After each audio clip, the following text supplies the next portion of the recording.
Meus irmãos, que Jesus amado nos abençoe sempre. 47 anos de trabalho. Maturidade. Quando chegamos aos 47 anos, já podemos dizer que atingimos a maturidade. E isso se espelha nas atividades que aqui se desenvolvem, onde os companheiros trabalhadores já homenageados aqui sustentam essa tarefa em nome de Jesus e em nome de Dr. Bezerra de Menezes. Esta festa, esta celebração é a nossa celebração e é o nosso agradecimento ao Pai Criador, a Jesus, nosso mestre e guia, e a toda a equipe de Dr. Bezerra de Menezes, que criou esta casa, solicitou a Noélia a criação da Casa de Oração Bezerra de Menezes para homenagear a figura ímpar desse espírito que deixou de receber as glórias do mundo mais evoluído para estar conosco, até que não houvesse lágrimas e sofrimentos, principalmente entre os brasileiros. Então, esta casa é uma homenagem a Dr. Bezerra de Menezes, pelos espíritos que muito receberam por ele, os desencarnados. E nós que aqui estamos, fazemos parte também desta pleia de espíritos, agora encarnados, que tanto recebemos desse espírito que é Dr. Bezerra de Menezes. Um espírito que nos deu um princípio de trabalho, de serviço para esta casa. Ele designou esta casa, foi ele quem, através da mensagem de Divaldo Franco, disse para nós: a casa de oração é um farol aceso sobre uma penedia,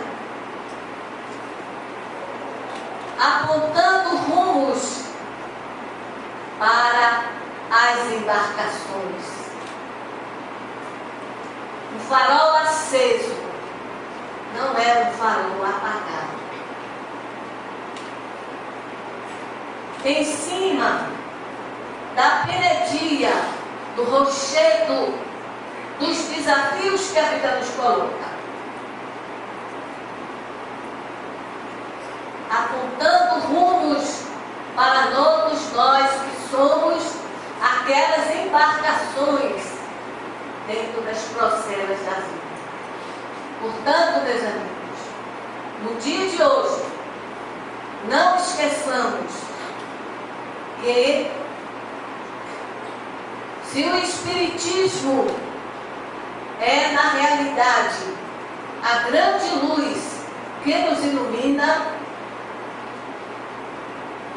o faroleiro somos nós, que não podemos deixar esta luz apagar. Então, como nos disse Dr. Bezerra de Menezes, ânimo, coragem, força, discernimento para estabelecer as mudanças e para continuarmos como um farol iluminando, como disse a canção, a todos aqueles que aqui chegam. Que Jesus nos abençoe e nos fortaleça. Que os espíritos amigos que aqui estão derramem sobre nós as suas bênçãos. E que possamos, então, agradecer sempre pela casa que aqui recebemos. Muito obrigada.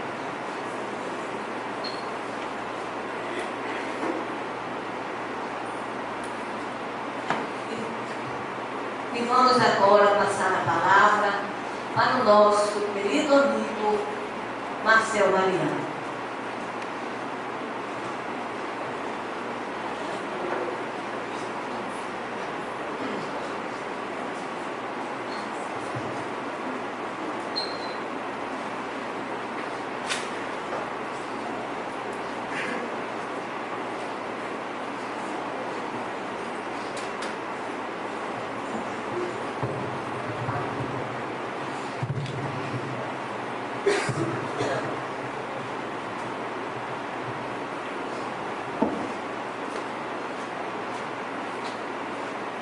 Meus amigos, minhas amigas, a paz seja conosco. Em páginas de arrebatadora beleza, o Espírito Emmanuel descreveria em Paulo e Estevão a saga do cristianismo nascente. Naqueles primeiros 3 séculos de beleza poética e de entrega ao ideal de Jesus, servidores que o sucederam após a tarde partacenta do Calvário, sob a coordenação de Simão Pedro, o pescador de Cafarnaum, estabeleceriam a 6 quilômetros de Jerusalém, na estrada da cidade portuária de Jope, a Casa do Caminho. Naquela água furtada, naquela casa a se desmoronar nas próprias paredes, Simão e os 11 companheiros em que Matias havia sucedido a Judas Iscariotes, estabeleceram ali um morredouro para os cansados, para os aflitos e, acima de tudo, um porto seguro para os filhos do Calvário. É natural que a instituição, à medida que crescia, em que suas demandas exigiam cada vez mais vultosos recursos, sempre contou com a generosidade de famílias nobres de Jerusalém e até mesmo de rabinos do Sinédrio, que, simpatizantes da assistência social que aquela casa prestava aos órfãos, às viúvas, aos leprosos, vez por outra à sorrelfa, emprestavam expressivas somas para a manutenção da sopa farta, dos legumes, das hortaliças, das tâmaras e dos figos, do peixe, que chegava para abastecer os famintos que para ali eram conduzidos, muitos dos quais morriam nos braços dos servidores da casa. Aquela instituição não passou blindada nem indene às lutas internas de um pensamento ainda arraigado no farisaísmo dogmático das tradições de Moisés. Tiago era um dos principais defensores da ideia de que o pensamento de Jesus não viera suplantar o do patriarca hebreu e que era possível que os dois pensamentos ou as duas filosofias coabitassem dentro da cultura de Israel. Entretanto, a partir do ano 34, janeiro, quando o homem é surpreendido às portas de Damasco e vive a sua experiência luminosa, despertando para uma nova era, o jovem discípulo de Gamaliel, filho do velho Jacob, se transformaria no arauto da nova era, internacionalizador do Evangelho, após meditar longamente no deserto de Dan, a cerca de 50 quilômetros do oásis verdejante de Palmira, o doutor Saulo de Tarso se transformaria naquele verbo flamívogo, arrebatador, que levaria a mensagem de Jesus além das fronteiras do povo judeu. Ele visitaria a Península Ibérica, na Espanha. Ele iria a Macedônia, a Antioquia da Pisídia, a Corinto, a Filipo e até mesmo a distante Grécia, em Atenas. Receberia a visita do intimorado servidor de Jesus. A ideia daquele ex-rabino, agora destituído das suas prerrogativas e investido do ardor de viver integralmente a mensagem de Jesus, colidia frontalmente com o pensamento de Tiago.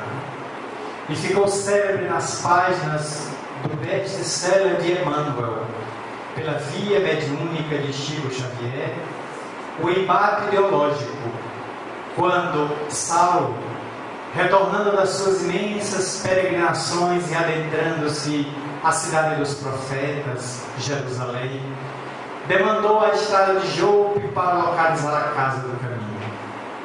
Ali foi recebido por um discípulo e no dia seguinte entrevistou-se com Simão Pedro. Ainda havia um medo, havia um certo receio de que aquele homem não estivesse tocado pelas claridades diamantinas da mensagem do Mestre e, sob disfarce, viesse para introduzir-se como raposa no redil de cordeiros mansos, destruindo a estrutura da casa do caminho. Mas Saulo estava modificado após a experiência de Damasco, quando Jesus lhe penetrara a alma no seu continente mais profundo, resgatando-o para uma avaliação que ele fizera na cegueira que o tomou durante 3 dias, naquela estalagem, a rua direta número 30, onde mergulhado em si, sem poder mais ver o mundo exterior, ele fizera a impostergável, inadiável viagem para dentro. Ressurgira um novo Saulo, um novo homem, e ele estava absolutamente rendido, refém da mensagem de Jesus, escravo por opção, e naturalmente recebido mais tarde como alguém de que a mensagem de Jesus tocara nos erros caminhos do mundo. Houve um momento em que, em plena intimidade da casa, diante do colegiado, Tiago defendeu as ideias de Moisés, que não era admissível que se valesse de trabalhadores naquela casa que não estivessem circuncidados, que se elas tivessem qualquer carne de porco, que se prestasse culto às tradições do Torá, os 5 primeiros livros da Bíblia atribuídos à escrita do velho patriarca criado sob a tutela de Termutes no Egito. Entretanto, Saulo tinha uma experiência já de alguns meses de viagem em que considerava que a mensagem de Jesus era universal, não viera apenas para os judeus. Era necessário romper as fronteiras de Jerusalém e visitar partos, moabitas, sírios, fenícios, egípcios, árabes, chegar mesmo aos romanos em Roma, aos gregos em Esparta e Atenas. A mensagem de Jesus era universal e Deus não era pai de uma raça, era pai da raça humana, era pai de todas as criaturas. É natural que o embate ideológico se deu, e Simão Pedro, percebendo que daquele embate poderia surgir uma cisão, uma fragmentação, afastou-se por alguns instantes da reunião, foi buscar um aposento anexo para meditar e rogou a Jesus que não lhe faltasse, naquele momento mais decisivo, da casa do caminho. Inspirado pelo Cristo, ele retorna à sala, os apóstolos aquietam-se para ouvir aquele homem que parecia ser um pêndulo entre 2 extremos: o ardor de Saulo, agora Paulo, e o fervor ideológico mosaico de Tiago. Simão Pedro se dirige a Saulo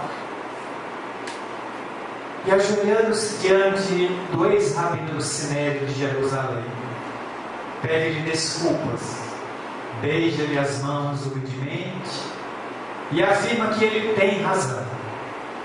Entretanto, aquela casa é um morredouro e que, acima de qualquer discussão ideológica entre Moisés e Jesus, deveria prevalecer o Espírito do Cristo, aquele que acolhe, que atende, que medica, que consola, que enxuga as lágrimas.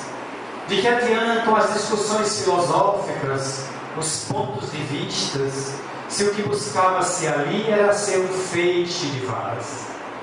Isolados, eles seriam pontos de vistas; unidos, eles seriam consenso. E é o consenso que consegue resistir à tempestade do mundo. Emmanuel irá frisar naquelas memórias em que ele exumou suas próprias lembranças de há 2000 anos, que aquele ato de humildade de Simão Pedro salvou a casa do caminho e, de certa maneira, salvou a doutrina de Jesus das interpretações que ela poderia sofrer a partir dali em diante. A casa do caminho ficou como um marco, e para nós outros, os espíritas, seria a primeira casa espírita da história da humanidade. A segunda apareceria 18 séculos depois, quando em 1858, menos de um ano após a publicação do Livro dos Espíritos em Paris, o codificador da doutrina espírita Allan Kardec, e percebendo que sua residência estava pequena, modesta, para acomodar tantos os interessados em conhecer a nova doutrina que vinha sendo paulatinamente codificada, e apenas um livro publicado, o Livro dos Espíritos, resolveu alugar um salão mais amplo, para que ali se transferisse as reuniões, fundando a Sociedade de Estudos Psicológicos de Paris, ou a Sociedade Espírita de Paris. Para ali foram trasladados documentos, atas, os primeiros escritos, as obras que estavam escritas e as que deveriam ser, mas devido, meses depois, à ausência de recursos financeiros dos companheiros, que quase sempre tem um escorpião armado no bolso e tem muita dificuldade de abrirem a bolsa, como tem dificuldade de abrirem o coração, o codificador não teve outro recurso senão dispensar o aluguel daquele salão e retornar às reuniões para a sua residência, causando o mesmo tumulto do passado, de meses antes, quando não cabia aquele aluvião de pensadores, de profissionais liberais, de donas de casa, de estudantes, de pesquisadores que desejavam analisar os curiosos fenômenos das mesas de antes. Mais tarde ele voltaria a um outro endereço, mas foi naquele primeiro núcleo espírita de Paris, do então nascente movimento espírita francês, que Allan Kardec desenvolveu as ideias que iriam fundamentar o que chamamos hoje de movimento espírita.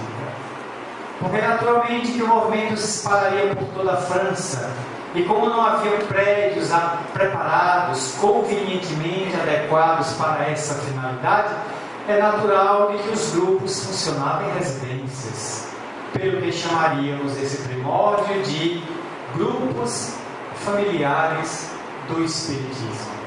Era dentro da intimidade dos lares que as pessoas faziam as suas reuniões e estudavam.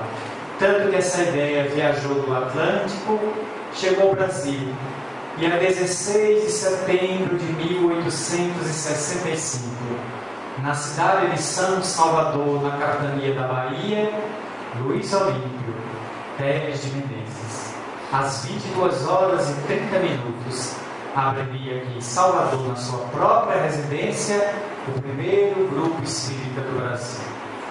Ali ele estaria fazendo uma ata, ou registro, ou estatuto, os fundamentos daquela instituição de punho próprio. Documento que existe hoje está preservado para o futuro Museu da História do Espiritismo na Bahia, onde ele lavraria a ata considerando aquele grupo o empurrão nascente do movimento espírita no Brasil. Logo depois, as casas espíritas no Rio de Janeiro, a veneranda sede da Federação Espírita Brasileira na Avenida Passos, número 17, no centro da cidade do Rio de Janeiro, e inúmeras outras casas que vão se abrindo, sempre adaptadas. E a árvore espírita sai da França ainda tenra, ainda frágil, e vem para o solo de uma pátria sem grandes compromissos kármicos coletivos, mas com alto passivo de débitos individuais.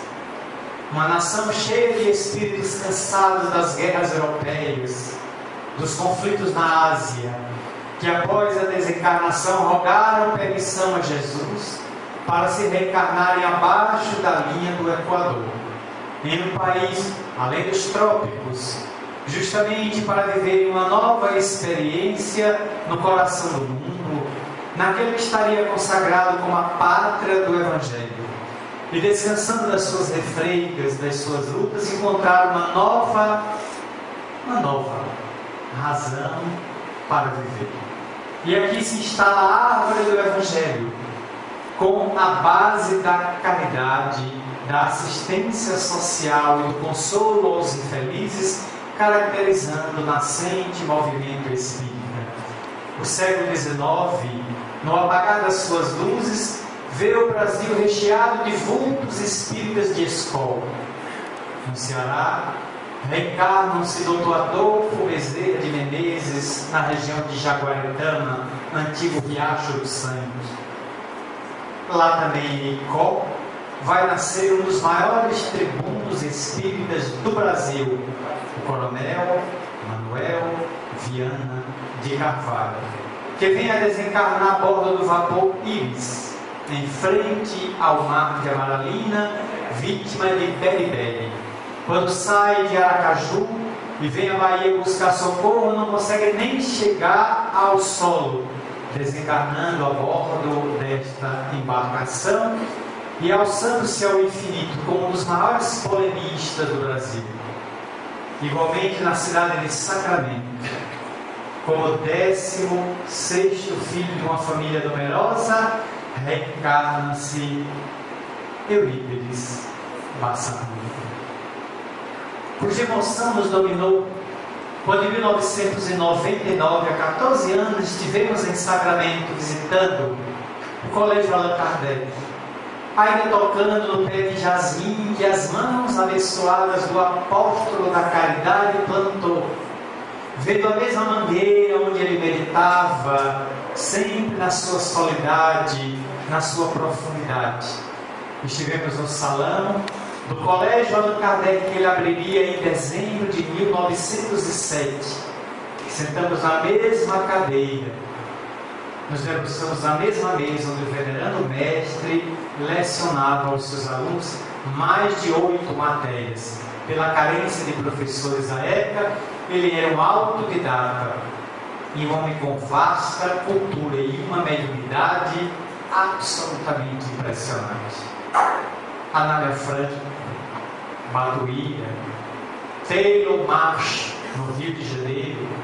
Vamos encontrar na Bahia a dupla que este ano caracteriza o centenário da veneranda Federação Espírita do Estado, José Florentino de Sena, mais tarde Pitinga, e Manuel Filomeno Batista de Miranda, nascido na cidade do Conde, cuja cura inexplicável por Saturnino Fábula na região de Alagoinhas tornaria este homem de uma fibra incomum e de uma dedicação a Jesus e de uma fidelidade ainda por encontrarmos nos nossos dias. Esses vultos vem inaugurar em terras do Brasil uma era, a era da caridade, de tornar a casa espírita um núcleo de assistência aos que sofrem. Por isso que se espalha, neste período final do século XIX para o início do século XX, a imensa proliferação de médiuns receitistas.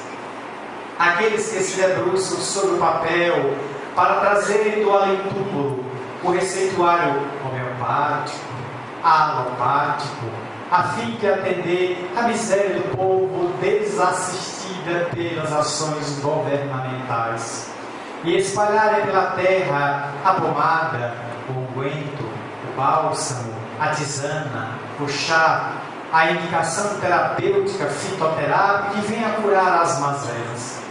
Em mais de uma ocasião visitamos a imensa fazenda de Langerton Ferreira, na região de Pedrópolis, periferia de Uberaba.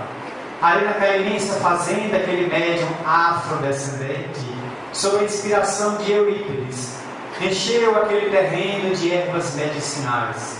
E sob a inspiração do venerando espírito, já mencionado, confeccionaram no seu pequeno laboratório as tisanas, as garrafadas, que distribuía aos aflitos que o buscavam inteiramente de graça, patrocinando a cura de inúmeras pessoas.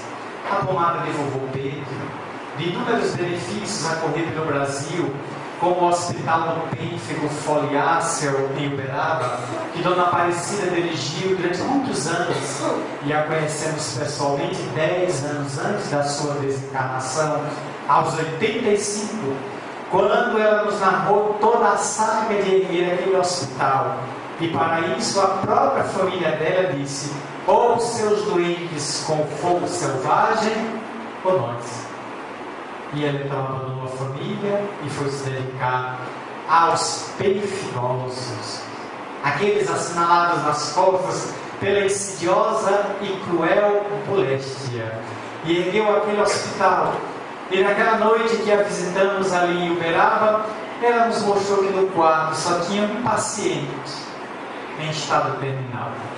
Entramos no quarto e um homem de aproximadamente 45 anos de idade, deitado em cima de uma cama, não tinha pele. Ele estava em carne viva. Leves tremores no seu corpo davam conta de que ele estava se despedindo.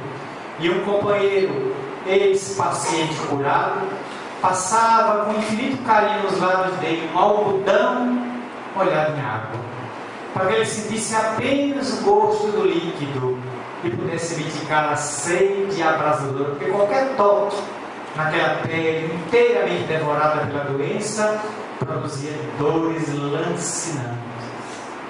E ali oramos ao lado doente, que horas depois expirou, resgatado os seus delitos, quiçá de um passado remoto, próximo ou longínquo.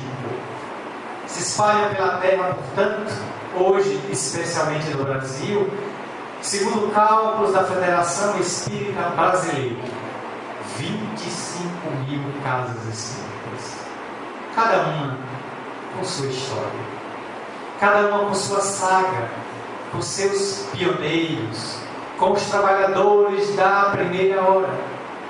E hoje recordei que estaria nesta casa à noite, a emoção me invadiu desde as primeiras horas da manhã, despertando às 5h10. Dei-me conta que estaria e recordei quantas vezes estive nesta casa nos últimos 20 anos. E de imediato me veio à memória aquela figura tão cândida, tão suave, tão sorridente de tia Nora. Quantas vezes a encontrávamos nos nossos congressos no centro de convenções, aqui na Casa da Fraternidade, no Imbuí, e brincávamos com ela dizendo: mas quem foi que autorizou adolescentes a vir para essa reunião de adultos? E ela caía na gargalhada, ela brincava, sorríamos. E quando nos dirigimos hoje à nossa cozinha para lavar prato, porque o problema de quem mora sozinho entre você é sempre o próximo a lavar os pratos, eis que ela me atravessa a porta da minha cozinha e disse: meu filho, mantenha o pensamento reto até a noite. Não deixe o pensamento cair, porque o servidor de Jesus é chamado a qualquer instante a servi-lo. E ele tem que ser uma ponte reta entre o Cristo e os que choram. Na hora que a ponte se mexe, o veículo, a carroça, o burro ou o boi não passa com segurança por cima dele. Mantenha-se reto o dia todo. E é um desafio. Por causa das tentações do mundo, dos embates, dos contatos que temos o dia inteiro, manter uma conduta e um pensamento reto vai atendendo ao apelo da benfeitora, da amiga querida. Nós mantivemos um dia tranquilo, atípico, uma serenidade nos invadiu o dia inteiro, recordando que esta mulher notável reencarnou-se no dia de Natal. No dia 24 de dezembro foi que ela se reencarnou em 1924. Portanto, ela nasceu no dia que Jesus também estava nascendo para o mundo. Isso nos evoca como este homem. Jesus está esquecido da própria data. Por onde a gente vai, o Natal já está sendo lembrado. Mas o estranho mito de vestido de vermelho, garoto propaganda do refrigerante afro-americano, é que tomou o espaço do verdadeiro aniversariante. E parece que o homem das neves, porque eu chamo abominável homem das neves, tomou o local e a festa do domingo. É preciso resgatar de volta ele ao coração da festa de aniversário que é dele. Foi fixada para ele e não para o mito do consumo, do comércio, do ter, da compra compulsiva que se criou para incentivar os indivíduos a apenas ter coisas, esquecido de ser pessoa. E há 10 anos, no dia 13 de julho de 2005, vitimada por doenças pertinazes que acompanhavam desde a década de 80, a trabalhadora incansável saía do corpo para voltar ao mundo espiritual, mas sem deixar abandonar a terra e sem deixar nela 2 marcas: a Cobem, a casa que hoje avança nos seus 47 anos, iluminando consciências, e como disse a digna presidente, a semelhança de um farol diante de um rochedo e de um mar bravio, girando para apontar as embarcações por onde ir, evitando que os barcos, tragados pelas marolas altas, pelas ondas impetuosas, se arrebentem contra os arrecifes, matando os marinheiros e levando a pique a carga preciosa. Mas antes de partir, ela também fundaria a Casa da Fraternidade, um velho sonho, uma inspiração trazida do mais além, antes do seu mergulho no corpo, para fazer do Ibuí um pouso para aqueles que estão buscando, e que os trabalhadores que a sucederam modificaram-lhe o nome para homenageá-la, dando-lhe o nome a Casa da Fraternidade, que leva hoje a alcunha do seu venerando patronímico. 2 casas que se postam em bairros diferentes, com públicos diferentes, mas com a mesma proposta: atualizar Jesus pelo ângulo de Allan Kardec, trazer Jesus de volta aos corações sofridos, continuar apontando rumos a tantas vidas que não podemos nem cogitar, nem muito menos quantificar. Em 47 anos, quantas vidas passaram por aqui semi-destruídas? Quantas pessoas que pensaram no primeiro momento em exterminar o vaso físico pelo suicídio cruel, e não passe num atendimento fraterno, no livro, no panfleto que encontraram na cadeira ou que um servidor lhe ofereceu, encontrou uma nova razão para viver. e renovou a si mesmo, se propondo a seguir um pouco mais adiante.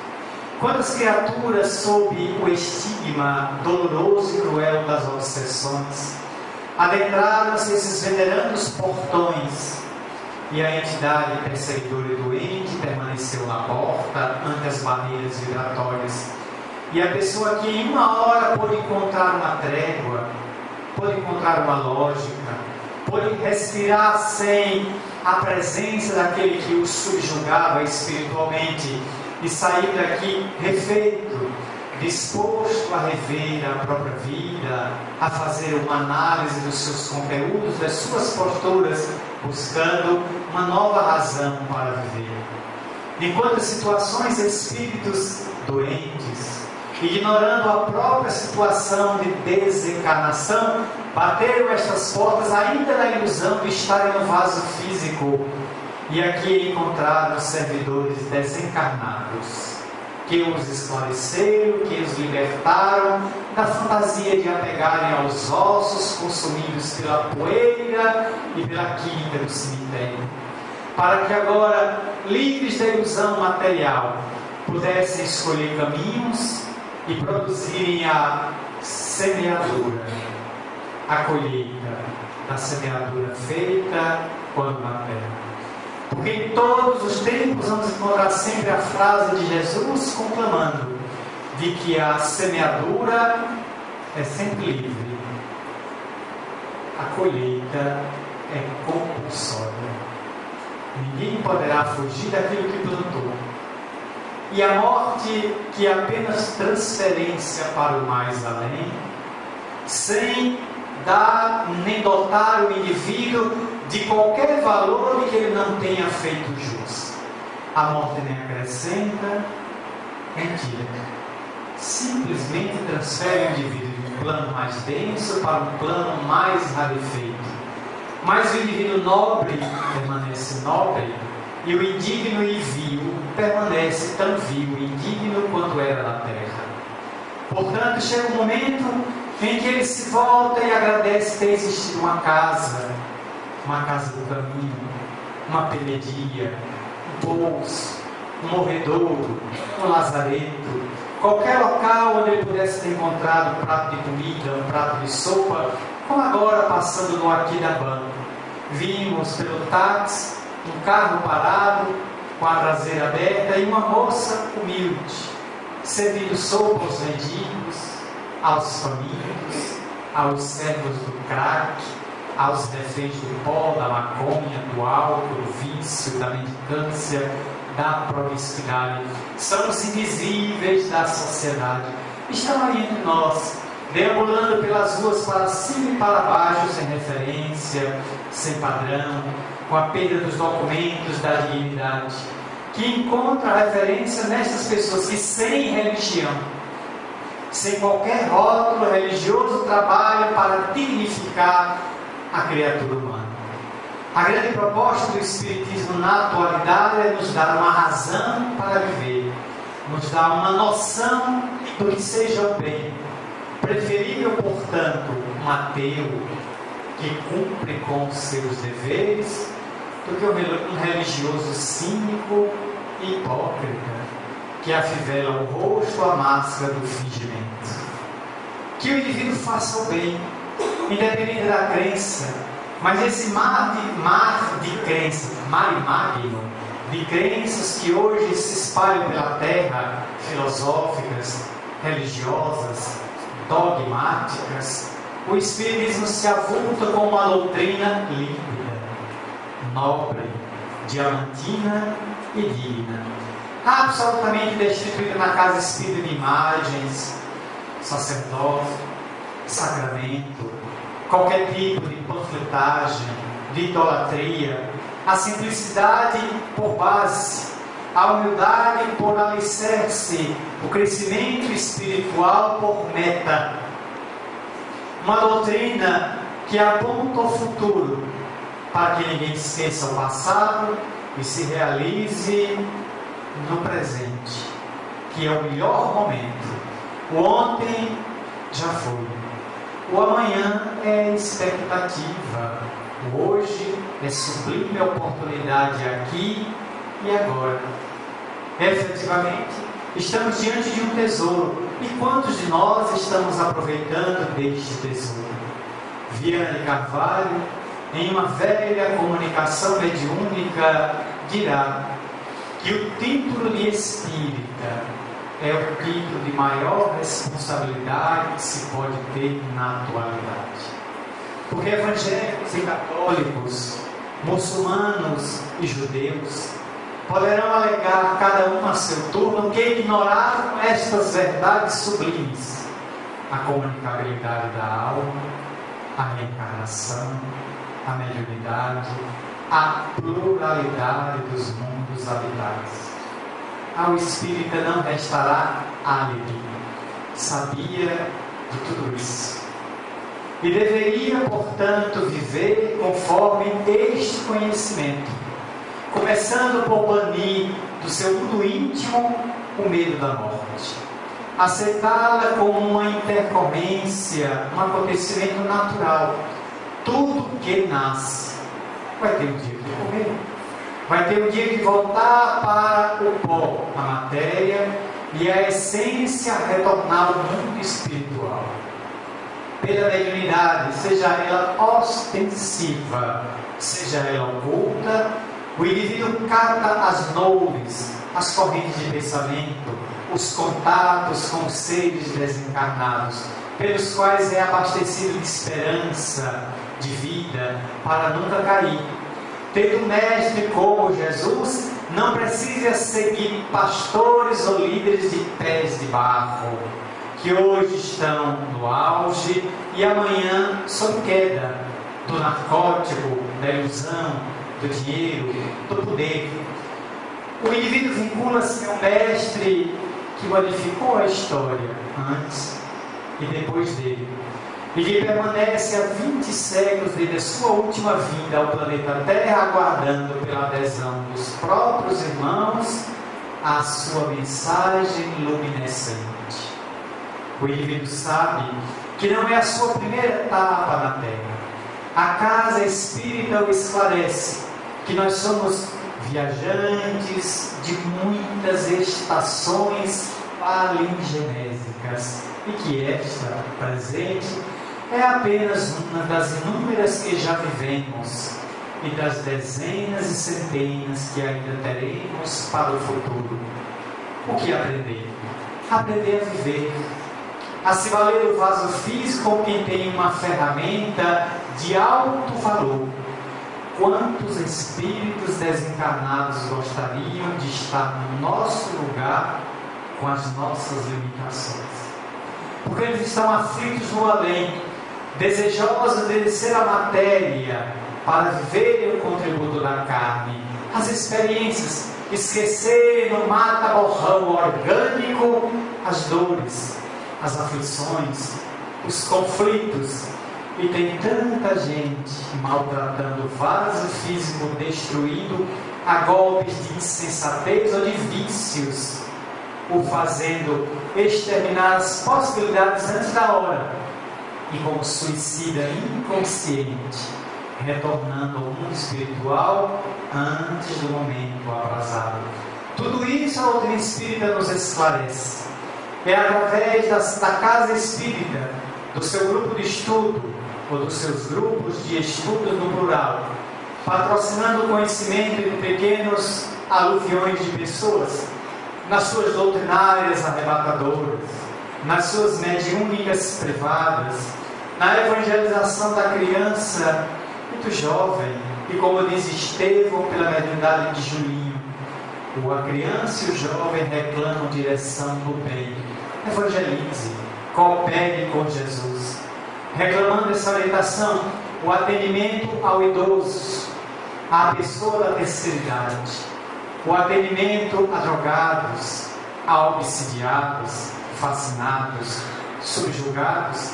A casa espírita se ergue através do modelo de assistência social, que promove também a criatura humana para que ela saia da indignidade, do desvalor em que foi projetada ou se atirou de maneira leviana, ela se projete a outro patamar e conheça que pode dar a volta por cima. Eis porque homenageamos nesta noite, recordando aquele 12 de novembro de 1968, quando Noélia Rodrigues Duarte, junto com outros tarefeiros daquele final dos anos 60, fundava em sua própria casa os primórdios da COBEM, Casa de Oração Bezerra de Menezes, cuja inspiração veio deste venerando espírito, que há pouco se comunicou no último final de semana no Conselho Federativo Nacional, conclamando os espíritas à fidelidade, que estamos atravessando um momento muito difícil, a grande transição planetária, que não está em tsunamis, em terremotos, em rompimento de barragens. Tudo isso a humanidade sempre teve. A transição de que se refere Manuel Filomeno de Miranda e que se refere Bezerra de Menezes é a transição moral. A mudança de paradigmas e de valores que se estabelece na Terra nesses dias. A Primavera Árabe, um pacifista governando os Estados Unidos, a unificação de países, uma só moeda envolvendo 27 países europeus, a busca de tolerância religiosa, a chegada na terra de um missionário do quilate de Francisco, o Papa da Igreja, que trava uma imensa queda de braço para levar o ardor franciscano à sua igreja, que sofreu um imenso colapso, se transformou numa multinacional da fé, como a diagnosticou o Frei Leonardo Boff. O esforço de missionários levando a palavra a tantos lugares do mundo, a luta por libertar as consciências do fanatismo, da alienação e da lavagem cerebral, que transforma homens em feras e mulheres em mulheres bombas, expostas a se matarem, matando outras pessoas por um ardor cego de uma fé absolutamente destituída de vitalidade. Eis a COBEM, marchando para o seu primeiro jubileu de ouro, dentro de 3 anos, 50 anos de atividade, e o ideal de Noélia Duarte Rodrigues em nossas mãos. Conservar a casa como ela projetou, como o mundo espiritual a identificou. Seu farol, nos citamos a partir de hoje combustível, o óleo que vai manter este farol aceso. Recordemos as velhas lamparinas do passado, abastecer a azeite ou a querosene, queimando, mas alumiando a escuridão, porque se abate sobre a terra na atualidade aqueles que morejam por uma grande noite, uma noite de sombras, uma noite de amargura, de aflição, trevas que se organizam. Onde estão os servidores do bem? Onde estão os mensageiros da paz? Onde estão os obreiros da vida maior, os servidores da imortalidade? Se nenhum de nós pudesse ser um achote, uma lâmpada incandescente, se nenhum de nós pudesse ser um refletor, que cada um acenda seu palito de fósforo, porque um vagalume nas sombras vale mais do que 10 quilômetros de trevas, e um palito de fósforo aceso é capaz de espancar uma noite impiedosa. Estamos todos convocados, como servidores do ideal de Jesus, a resgatar esse Espírito do Cristo e trazer para os nossos dias, salvaguardando a proposta iniciada há 47 anos, quando a COBEM, nas terras de Salvador, ficava seus alicerces projetados por luzes do alto, arrebatando os servidores que pouco a pouco iriam chegando e vão se sucedendo, porque passaremos. A casa permanece. A causa está acima da casa, e os servidores todos passageiros. Em um ônibus só não é passageiro o cobrador e o motorista. O resto tudo entra por uma porta e sai pela outra. Imaginemos-nos, portanto, como alguém que dá o que não vigore em nós a desavença, o desânimo, o dissentimento, os conflitos ideológicos, anotando de que acima do meu ponto de vista está o ideal de Jesus e socorrer os filhos do Calvário aqui na terra. E ele nos conclama como conclamou a Francisco: Nambre, Francesco, vai erguer a minha igreja que está caindo. Como Francisco, Jorge Mário Bergoglio, o Papa nascido no bairro das Flores, na Argentina, que viajaria para aquele conclave absolutamente certo de que seria apenas um eleitor, que o Papa provavelmente seria italiano, depois de uma experiência de um polonês e de um alemão. Agora a Itália voltaria a eleger o sumo pontífice, e de repente a Argentina tem um Papa. E esse homem com um pulmão,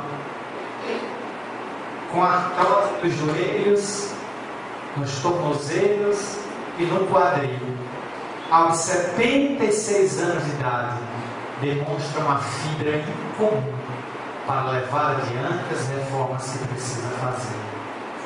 Já temos a nossa casa. Ela apenas nos conclama que nos doemos em silêncio para socorrer o aluvião de aflitos que vai chegar. Será esta a maior homenagem que podemos prestar à sua fundadora e ao nobre espírito que denomina esta casa, Adolfo Bezerra de Menezes Cavalcante. Muita paz.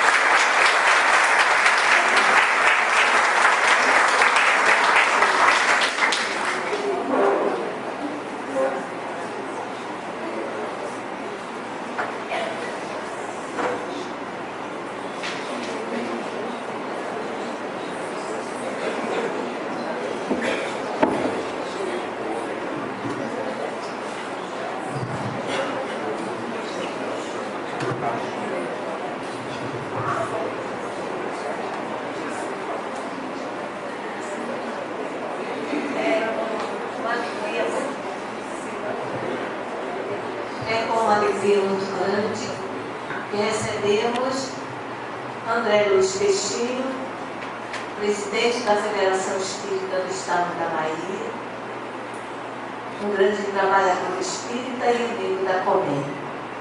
Você quer dizer?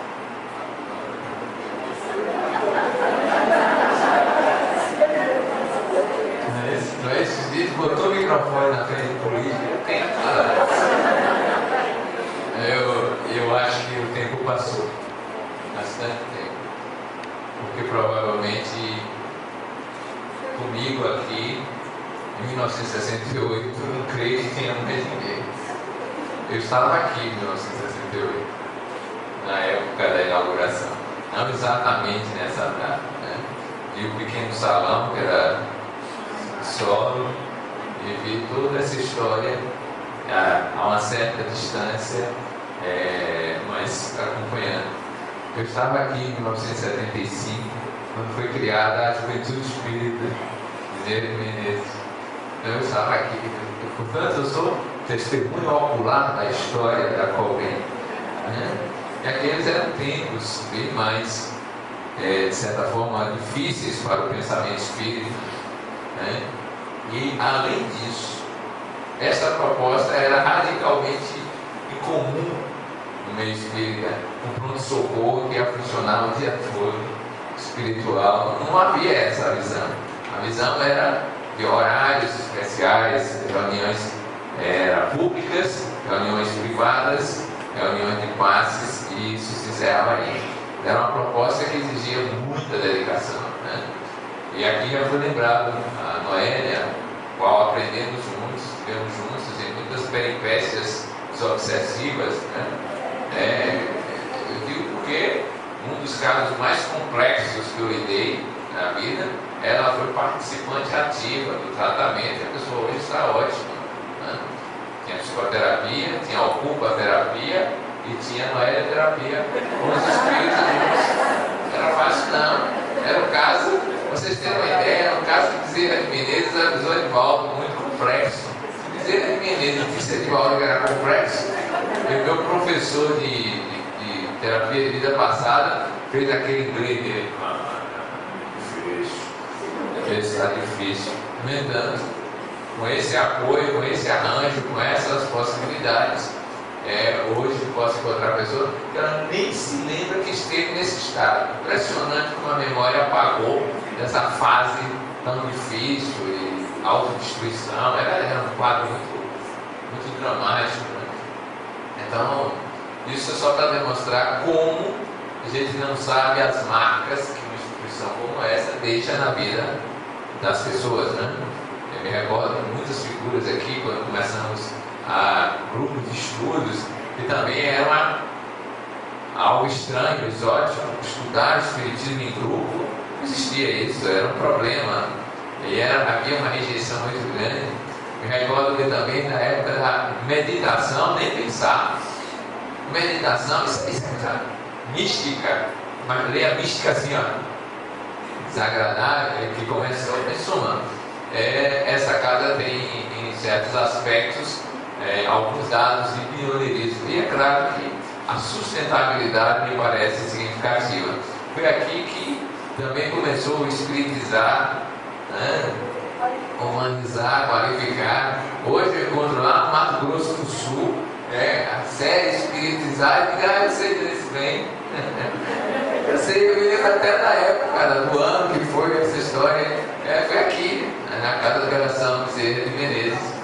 E é por isso que os pósteros, os que vieram depois, portanto, para ficar tão sofisticados assim, os pósteros, precisamos honrar a história dos que nos antecederam, né? Os que fizeram a abertura da picada, como se dizia lá no interior do sertão, o caminho inicial, para depois outros virem alargar e depois mais ainda asfaltar e a estrada ficar fácil, como hoje é muito mais fácil lidar com isso. Agora, o nosso problema hoje é outro, porque ficou fácil. Ficou fácil. Eu digo isso aos meus alunos de medicina, tempos que a gente tinha uma ditadura para combater. Hoje a faculdade pega fogo, eles vão assistir no Jornal Nacional e vão perguntar assim: o que vai ser mesmo do ensino? Porque não tem aquela verme, aquela luta, aquela dificuldade, né? Aquele momento de pensar as coisas e confrontar-se com situações difíceis. Então, um dos problemas nossos é esse. O outro problema nosso é que nós estamos envolvidos numa aura de alguns chamam estado de segurança. É o seguinte: deixa assim como está mesmo, esse negócio de evoluir dá muito trabalho, ficar por aqui mesmo, que pressa é essa? Aliás, já existe até um relato evolutivo dizendo que o obsessor comandou uma assembleia e decidiu que essa é a melhor estratégia. Diga aos espíritas que Deus existe, que é a causa primária do universo, que a lei de evolução existe, todo mundo é filho do princípio inteligente do universo, derivado daí, que a reencarnação está aí exatamente para facilitar o progresso. Isso é o que vocês estão falando. Agora, cuidado com a vaidade, o orgulho de querer evoluir muito rápido. Isso é um perigo. A estratégia é sutil, não é mais aquela: vou acabar com sua vida, vou destruir sua família. Porque acabar com a vida não dá resultado, né? Você encontra com ele do mesmo jeito. Agora é assim: olha, você está se achando superior aos outros. Essa força que você está fazendo é para mostrar serviço, isso é um perigo. Então há estratégias muito mais sutis e acomodatícias em relação ao trabalho. A gente estava comentando outro dia, houve uma época que feriado de longo curso era momento de amplificar todas as atividades espíritas na Bahia. Era momento de curso, disso e aquilo. Hoje, feriadão significa invisibilidade. Eu penso até às vezes que já é desencarnação. Então, como a cidade desaparece, as pessoas desaparecem. Ah, não, agora não. Depois inventou-se o centro espírita tirar férias. Férias coletivas, já vi férias coletivas. Mas a folha está aqui. E às vezes tem isso, né? Férias. E aí vem os relatos espirituais mostrando que, os espíritos continuaram as reuniões, os espíritos é que desapareceram. Vocês veem como são as sutilezas das nossas problemáticas atuais, e fora outras mais detalhadas, com diretorias, com isso, com aquilo, para que a marcha do progresso não aconteça.